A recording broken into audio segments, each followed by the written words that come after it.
चलिए तो हेलो बच्चों, गुड मॉर्निंग। आज हम लोग बहुत ही मस्त टॉपिक पे बात करेंगे। आज का टॉपिक बहुत ही खास है, आपको लास्ट तक बने रहना होगा क्योंकि आज का टॉपिक इतना इम्पॉर्टेंट है। इससे पहले अगर हम 10 साल पहले का देखें तो हमको लगभग 6-7 क्वेश्चन इससे पूछे गए हैं। तो इस बात को समझ कर रखना है। बहुत सारे विद्यार्थी इसको रट्टा मार लेते हैं, रट कर रख लेते हैं, लेकिन रट कर रख लेते हैं तो आपसे ऑब्जेक्टिव क्वेश्चन ही बनेंगे। या अगर इसी क्वेश्चन को थोड़ा सा उल्टा पुल्टा करके दे दे या घुमा फिरा कर दे दे तो शायद आप इसका आंसर नहीं बता पाएंगे, आप इसके बारे में नहीं समझ पाएंगे। हम बात कर रहे हैं बाबू वॉइड्स का रेडियस रेशियो के बारे में।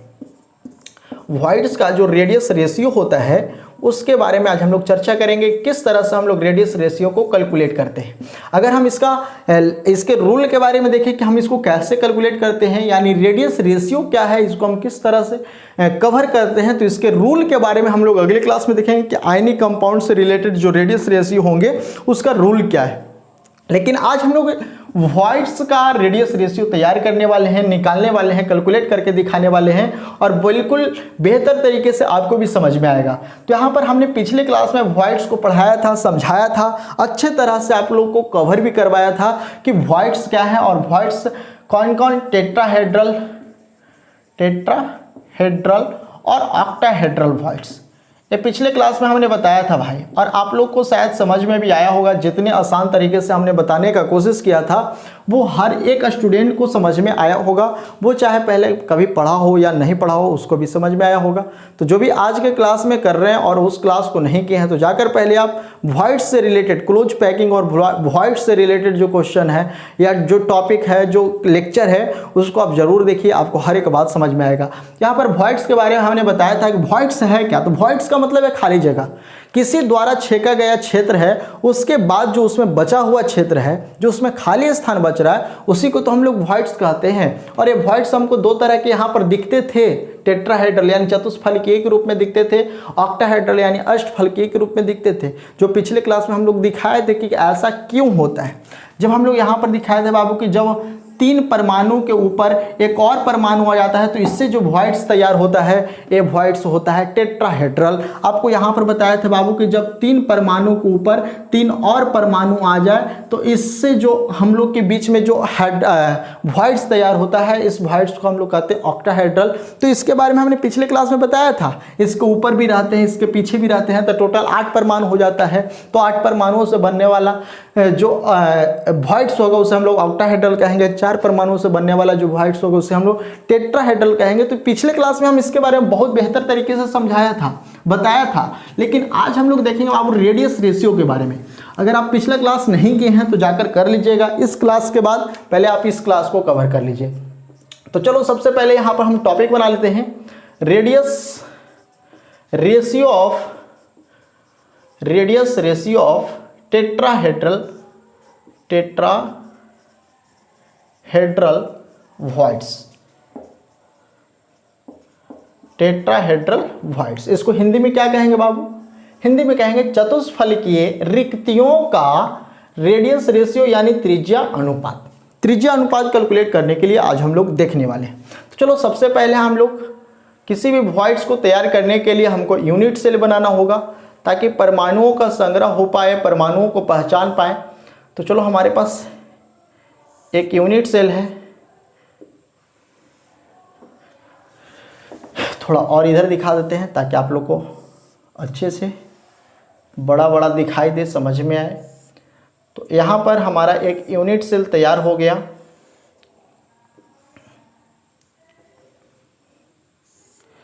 यूनिट सेल सभी को बनाने आ गया होगा अब।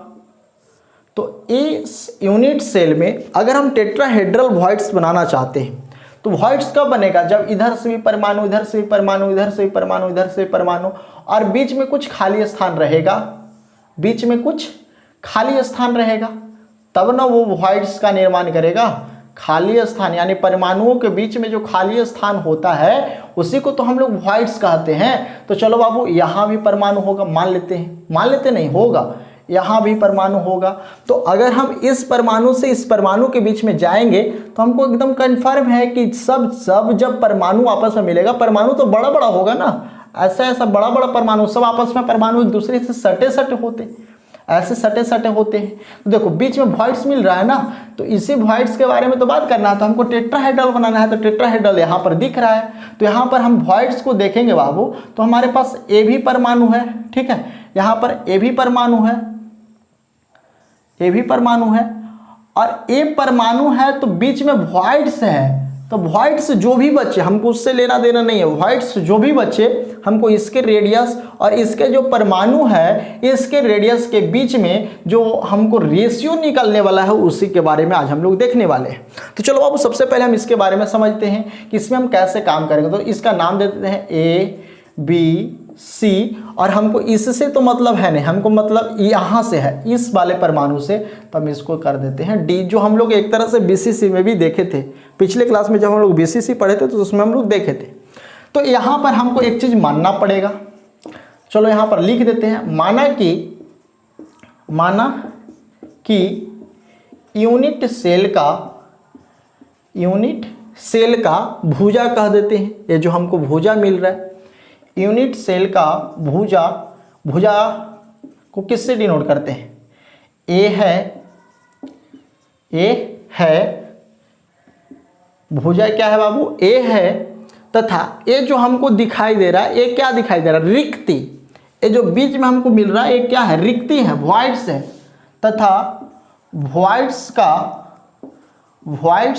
का त्रिज्या R1 मान ले रहे R1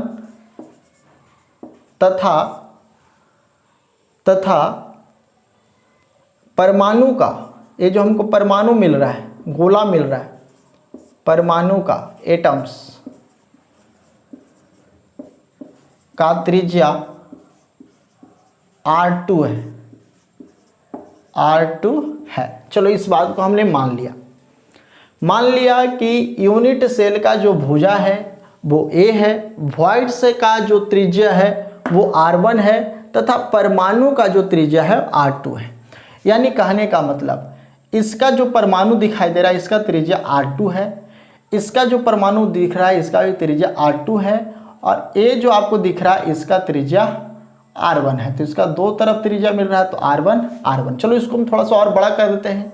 आप लोग इमेजिन कीजिए कि क्या है? वॉइड्स है, ठीक है।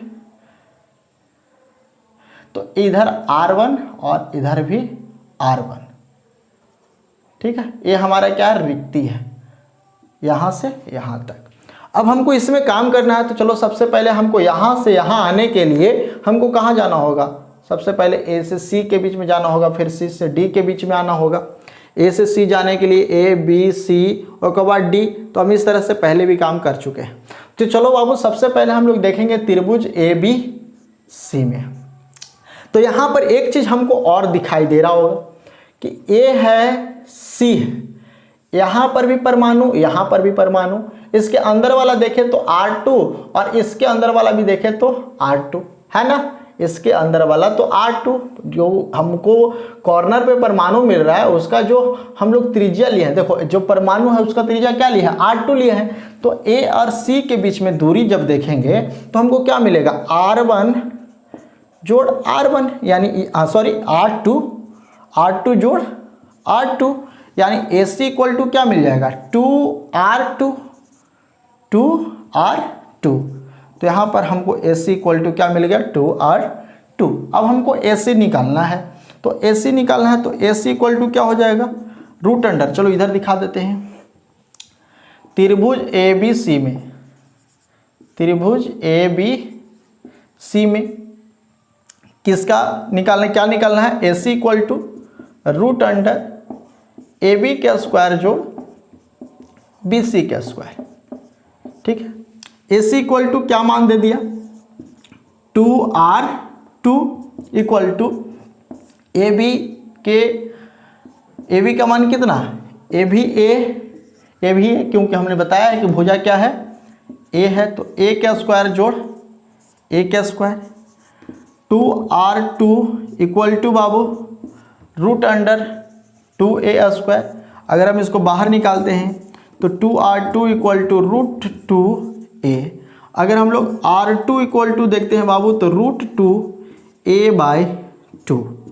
तो ए जो हमको मिल गया, ए क्या मिल गया बाबू, R2 मिल गया, यानी R2 यहाँ से हमको निकल गया।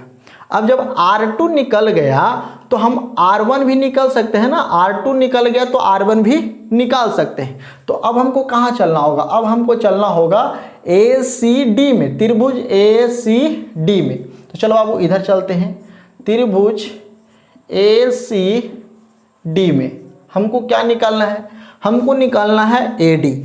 थोड़ा ध्यान से देखना कि AD इक्वल टू क्या होगा। तो बाबू यहाँ से R2 है, AD तो यहाँ इस परमाणु का क्या है त्रिज्या R2 प्लस, अगर हम इधर भी देखें तो इसका अगर इस परमाणु में आएंगे तो इधर वाला त्रिज्या क्या है R2, यानी R2 दो को मिल रहा है तो हम इसको कह सकते हैं 2R2 कह सकते हैं ना। आज जोड़ बीच में क्या मिल रहा है, जो रिक्ति मिल रहा है इसका त्रिज्या इधर भी R इधर भी R, यानी इसका भी 2R मिल रहा है, यानी इसका 2R1, यानी AD इक्वल टू हमको क्या मिल गया 2R1 जोड़ 2R2। तो यहाँ पर इस बारे में भी हम लोग बात कर लिए। तो त्रिभुज ACD में अगर हम AD इक्वल टू निकाले तो AD इक्वल टू क्या हो जाएगा, रूट अंडर AC के स्क्वायर, AC के स्क्वायर जो CD के स्क्वायर, CD के स्क्वायर। AD इक्वल टू कितना दे दिया, AD इक्वल टू दे दिया यहाँ 2R1 जो 2R2 इक्वल टू AC का मान कितना दिया हुआ है, AC का मान ध्यान से देखो यहाँ दिया हुआ है ना, यहाँ दिया हुआ है, ये AC का मान ही है ना। 2R2 किसका मान है, AC का, 2R2 किसका मान है, AC का। तो यहाँ पर हम लोग लिखेंगे √2 के स्क्वायर जो CD का मान कितना है बाबू, CD का मान यहाँ पर तो भुजा है ना तो A ही होगा, तो A का स्क्वायर।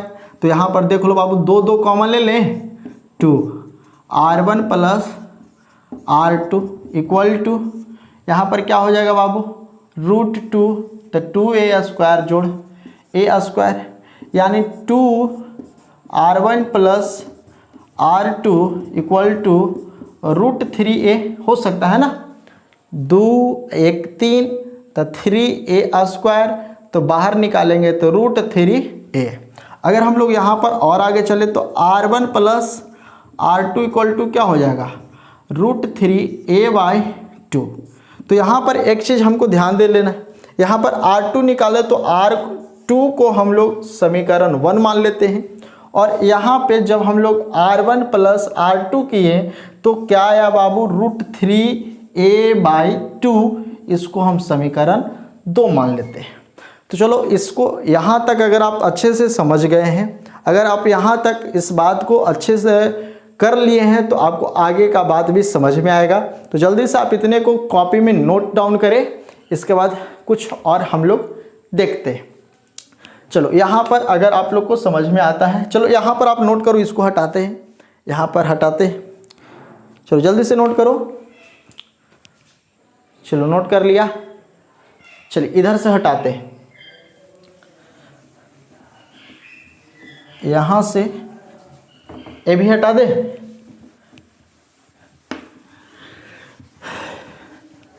चलिए अब हमको देख लीजिए यहाँ पर समीकरण 1 और 2 मिल रहा है, तो हम लोग को क्या करना है, समीकरण 2 में 1 से भाग देना है, 1 से भाग देने पर, ठीक है। समीकरण 2 में 1 से भाग देने पर, समीकरण 2 क्या है बाबू, R1 प्लस R2 बटा समीकरण 1 क्या है बाबू, R1 इक्वल टू, यहाँ पर देख लो समीकरण 2 में क्या है √3A/2 बाई, यहाँ पर देखो √2A/2 कैंसिल हो जाएगा, 2 से 2 कैंसिल, A से A कैंसिल। आगे चलिए R1 plus R2 by R1 बराबर √3/2। यहाँ तक समझ में आ रहा है सभी को। चलो नीचे हटा दे, नीचे भी हटा देते। अब यहाँ पर और देखना है, देखो तो बाबू हम इसको इस तरह से लिख सकते हैं, इसको हम लिख सकते हैं R1 बाई सॉरी यहाँ पर R2 होगा ना, R2 यहाँ पर लिख सकते हैं R1/R2 प्लस R2/R2 बराबर √3/√2 लिख सकते हैं ना। अब R2 से R2 कैंसिल, अब जब कैंसिल हो जाएगा तो हम लोग यहाँ पर क्या लिखेंगे, हम लोग लिख सकते हैं R1/R2 प्लस 1 इक्वल टू √3/2। ठीक है, अब हम लोग आगे चले तो R1/R2 इक्वल टू, इसको प्लस है तो उधर ले जाकर चल जाए तो माइनस √3/√2 माइनस 1 लिख सकते हैं। अब देखो आगे चले R1/R2 इक्वल टू √3, एलसीएम कितना हो जाएगा √2, इधर जाएगा √2/√2। अब यहाँ पर सबका वैल्यू पुट कर दीजिए तो R1/R2 इक्वल टू √3 का वैल्यू कितना 1.732 माइनस 1.414/1414। तो ये हमारा वैल्यू आ गया। अगर हम बाबू इसको हम कैलकुलेट करते हैं तो कैलकुलेट करके आप लोग देख लीजिएगा। अगर हम लोग कैलकुलेट करते हैं तो R1/R2 इक्वल टू जो हम लोग का आंसर आएगा बाबू 0.225, यानी टेट्राहेड्रल में जो हमको रिक्ति मिलेगा उसमें जो हम लोग देख सकते हैं R1 किसका है, त्रिज्या किसका है, R1 किसको हम लोग माने थे, रिक्ति का जो त्रिज्या होगा वो R1 और जो परमाणु का त्रिज्या होगा वो R2, यानी रिक्ति का त्रिज्या तथा परमाणु के त्रिज्या के बीच में जो अनुपात मिल रहा है उसका मान कितना आएगा बाबू 0.225। तो इस तरह से हम लोग यहाँ पर कैलकुलेट कर सकते हैं, यहाँ पर इस तरह से बता सकते हैं। तो चलो जल्दी से आप लोग अपने कॉपी में इसको नोट करो। अगर आप इस बात को समझ गया है, अगर आप इस बात को कवर कर लिए हैं, किसी तरह का अगर कोई दिक्कत नहीं है तो आप इसको अपने कॉपी में जल्दी से नोट करें। फिर हम लोग देख लेते हैं कि ऑक्टाहेड्रल वॉइड्स होगा तो किस तरह से काम करेंगे। चलो जल्दी से नोट करो। चलो नोट कर लिए। अब हम लोग देख लेते हैं बाबू ऑक्टाहेड्रल वॉइड्स के लिए, ऑक्टाहेड्रल वॉइड्स के लिए किस तरह से काम होगा। ये बात हर एक को समझ में आया होगा, अगर नहीं आया है तो एक बार फिर से रिवीजन कर लीजिएगा, जब क्लास ख़त्म हो जाए तो फिर से रिवीजन कर लीजिएगा। चलिए, मेन आपको इस यूनिट सेल को समझना है और इसमें उपस्थित वॉइड्स को समझना है। अगर आप इस बात को समझ जाते हैं तो सारा काम आसानी से हो जाएगा। आप इसका स्क्रीनशॉट ले लीजिएगा। स्क्रीनशॉट लेने के बाद हम लोग फिर से इसका रिवीजन करवा लेते हैं। और जब हम लोग इस टॉपिक को ख़त्म करेंगे, इस चैप्टर को ख़त्म करेंगे, तो एक बार सारे क्वेश्चन आंसर जो एनसीईआरटी से रिलेटेड होंगे उसको हम ज़रूर यहाँ पर रिवीजन करवाएंगे, आपको दिखाएंगे। अब हम लोग देखते हैं बाबू ऑक्टाहेड्रल। देखो समय जैसे ही मिले आप लोग तुरंत इसका स्क्रीनशॉट ले लो। टेट्राहेड्रल, ऑक्टाहेड्रल वॉइड्स, ठीक है। अब हम लोग देखेंगे रेशियो ऑक्टाहेड्रल वॉइड्स के लिए। तो सबसे पहले यहाँ पर ऑक्टाहेड्रल वॉइड्स को दिखाने के लिए हमारे पास होना चाहिए परमाणुओं का संग्रह। चलो, तो यहाँ पर जो आप देख रहे हैं इस परमाणुओं के संग्रह जो दिख रहा है, इसके बीच में जो आपको यहाँ पर वॉइड्स बनता हुआ दिख रहा है, यही वॉइड्स हमको ऑक्टाहेड्रल वॉइड्स के रूप में दिखाएगा।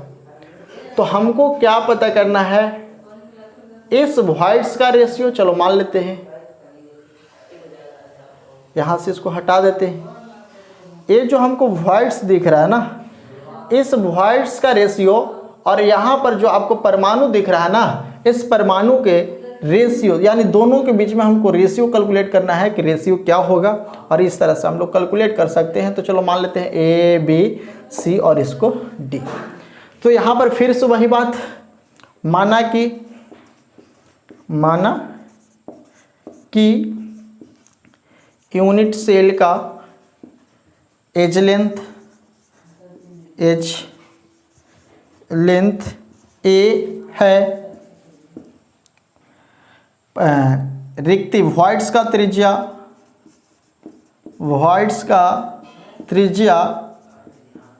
r1 है, r1 तथा एटम्स का रेडियस, एटम का त्रिज्या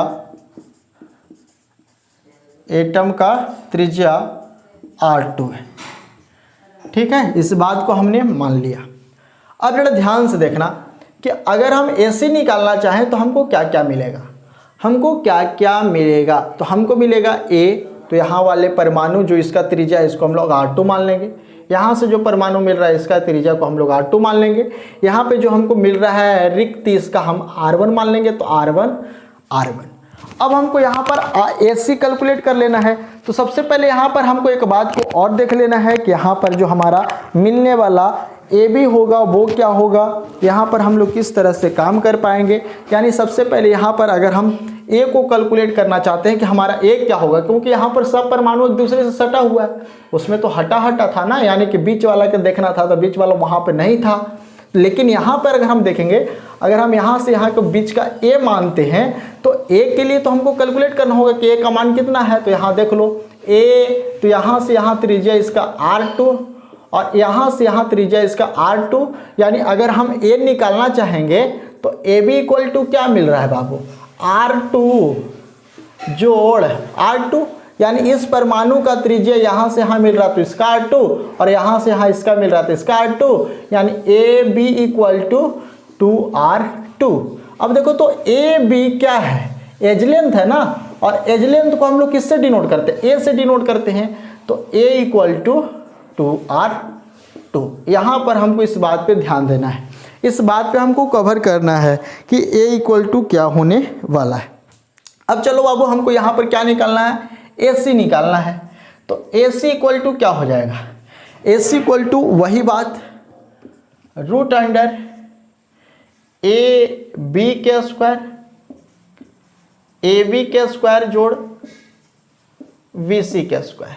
ठीक है, अब AC का मान क्या है बाबू, तो AC का मान आप यहाँ से देख सकते हैं R2 R1 यहाँ पर देख सकते हैं कि R2, यानी AC इक्वल टू क्या आपको मिल रहा है 2R1, देखो ना 2R मिल रहा है और 2R2 मिल रहा है, 2R2 इक्वल टू A कितना है बाबू, A का स्क्वायर, और BC भी क्या है A का स्क्वायर, यानी यहाँ पर ही हमको वही चीज़ R1 plus R2 equal to root under 2A square. अब यहाँ पर अगर हम लोग R1 प्लस R2 देखते हैं तो हमको क्या मिलता है बाबू, रूट 2A/2। अगर हम लोग इसको और आगे बढ़ाते हैं तो R1 plus R2 equal to, यहाँ पर ध्यान देना कि रूट 2A है तो A का वैल्यू क्या होता है, A का वैल्यू होता है 2R2। तो यहाँ पर हम लोग इसको कैसे डिनोट करेंगे, रूट 2 इंटू 2R2/2, चलो इंटू इसको कर देते हैं 2 से 2 कैंसिल, 2 से 2 क्या हो गया, कैंसिल हो गया। यानी अगर हम इसको यहाँ पर ध्यान से देखें तो R1 plus R2 equal to root 2R2 नीचे 2। ठीक है, अब अगर इधर गुना में है तो इधर आकर क्या हो जाएगा, भागा में, यानी R1 प्लस R2 बाई इधर लेकर चल आए R2 इक्वल टू रूट 2।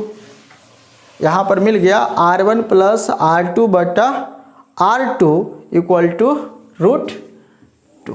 अब हम इसको आगे बढ़ाते हैं तो बाबू हम इसको लिख सकते हैं R1 प्लस R2 बटा R2 को हम इस तरह से लिख सकते हैं R1 बटा R2 है ना, LCM है तो हम इसको अलग भी लिख सकते हैं, प्लस R2/R2 लिख सकते हैं बराबर रूट 2।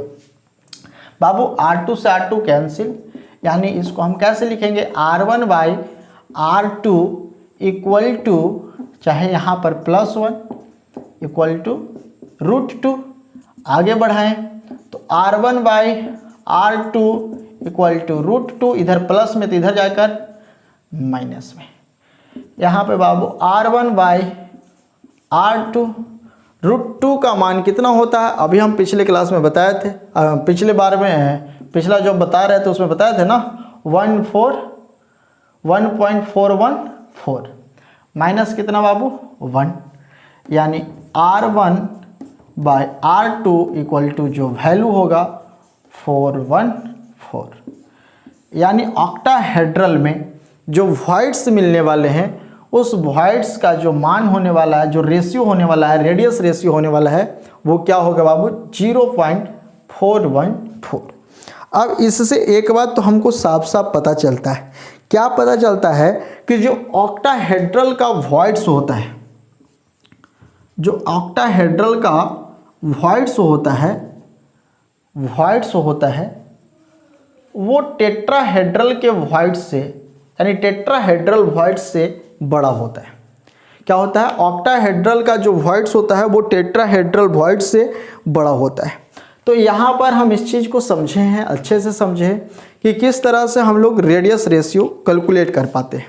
तो जल्दी से आप इसको अपने कॉपी में नोट कर लो, जल्दी से नोट करो, और इस पे जो भी क्वेश्चन आप लोग को मिलेगा उसको हम लोग नेक्स्ट क्लास में ज़रूर बनाएंगे, उस पर हम कुछ क्वेश्चन को बनाएंगे, आपको दिखाएंगे। तो जल्दी से आप इसको अपने कॉपी में नोट कर लो। चलिए नोट कर लिए।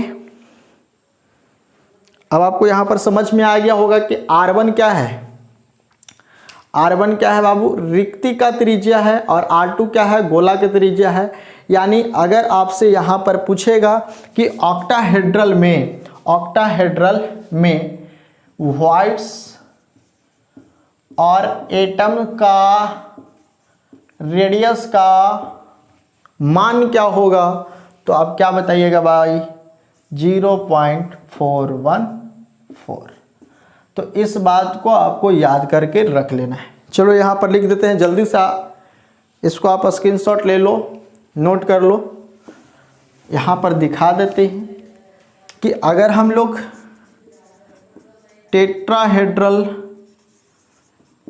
टेट्राहेड्रल वॉइड्स में देखना चाहते हैं तो क्या हो जाएगा बाबू, वॉइड्स यहाँ पे लिख देते हैं,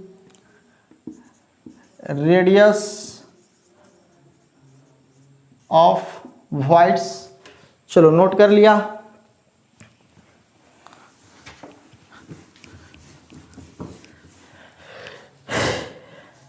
रेडियस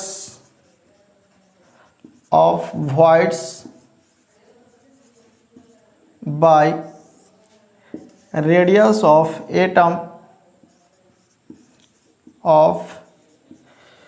एटम्स इन किस में, tetrahedral voids, tetrahedral equal to क्या आएगा बाबू, कितना आएगा 0.225। और अगर हम लोग सेकेंड देखें, radius of voids by radius of atoms in octahedral voids, octahedral voids तो कितना आएगा बाबू 0.414। तो ये दोनों मान को आप लोग को याद करके रख लेना है कि चतुष्फलकीय रिक्ति में, रिक्ति और एटम्स के बीच में जो रेडियस होगा वो होगा 0.225, और जो ऑक्टाहेड्रल यानी अष्टफलकीय में जो वॉइड्स और एटम के बीच में रेडियस होगा वो होगा बाबू 0.414। तो यहाँ पर ये बात आपको ज़रूर समझ में आया होगा, इसको आप अच्छे से नोट कर लीजिए स्टार बनाकर, ताकि आपको बाद में भी याद रहे। और जो हम निकालने के लिए सिखाए हैं बिल्कुल आसान है, आप इस तरह से सीख सकते हैं, निकाल सकते हैं और इसको जीवन भर याद रख सकते हैं बिना रटा मारे, यानी बिना रटे हुए। तो बाबू आज के लिए बस इतना ही। अगले क्लास में हम लोग देखते हैं कि किसी भी आयनिक कंपाउंड में जो रेडियस रेशियो होते हैं उसके लिए हम लोग कौन सा रूल का प्रयोग करते हैं या किस तरह का रूल उसमें लगाते हैं, रूल का ज़रूरत क्या पड़ता है और रूल क्या है, किस तरह से उसका मापदंड होता है। तो सारे बात को अगले क्लास में हम लोग कवर करेंगे। तो फिर से मिलते हैं अगले क्लास में, और इससे रिलेटेड जो भी क्वेश्चन होंगे उसको भी हम अगले क्लास में करेंगे। आज थोड़ा छोटा ही क्लास हम लोग का रहेगा, लेकिन आप लोग जो पहले का क्लास किए हैं उसका रिवीजन जरूर करें। उसका जो भी क्वेश्चन आंसर होता है उस क्वेश्चन आंसर को बनाएं। हम आपको एनसीईआरटी का क्वेश्चन भी या न्यूमेरिकल जो भी रहेगा एनसीईआरटी से रिलेटेड या अधिक से अधिक जो भी क्वेश्चन बैंक में पूछे गए क्वेश्चन होंगे वो सभी को इस चैप्टर को ख़त्म होते ही क्लास में सॉल्यूशन करेंगे। तो अगले क्लास में हम लोग बहुत ही अच्छे तरह से इसके अगले पार्ट को देखने वाले हैं। तो आप लोग नेक्स्ट क्लास में भी बने रहिएगा। तब तक के लिए धन्यवाद।